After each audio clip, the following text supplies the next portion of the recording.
In this video, we'll be looking at how a horoscope is rectified. We'll be using transits as our primary technique and the horoscope of Buster Keaton as an example. The first thing I look at when rectifying a horoscope is the source of the birth time. Over here we can see that his father said in an interview that he was born around 3 a.m. The second thing we need is a list of important events, like deaths, weddings, surgical operations. As you can see in the top right window, I've selected 4 important events: his own death, the death of his parents, and a date for when he marries May. Now all you have to do is take the transits and try and adjust the horoscope to fit with the symbolism of a planet and a house. In the first event, for when his father dies, Saturn is 9 degrees and 37 minutes of arc away from the 12th house. We also have Pluto around 10 degrees away. We'll have to check with other events to see if he was born before or after the time recorded.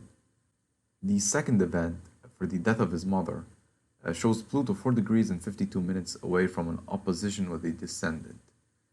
The third event shows us Uranus and Pluto opposing the 8th house. I chose an orb of 4 degrees and 39 minutes so that I could place the 8th house in between the Uranus-Pluto conjunction. Now it's becoming clear that he was born before the time recorded. We can check the last event when he marries May. Over here we find Jupiter in a square with the 5th house. Venus is also in conjunction with the 5th house and throwing a sextile at the descendant. I've taken Jupiter as the primary aspect. What we do now is add up all the degrees in minutes and divide them by the number of events. Then subtract this number to obtain our result.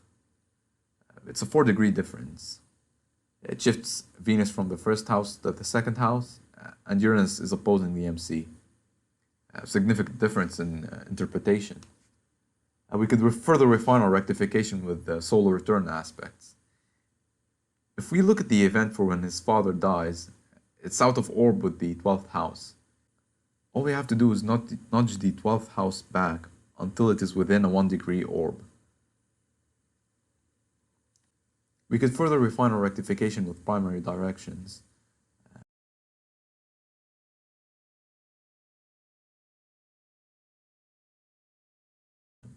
We could see that the primary direction between the ascendant and Neptune matures around the time of his death.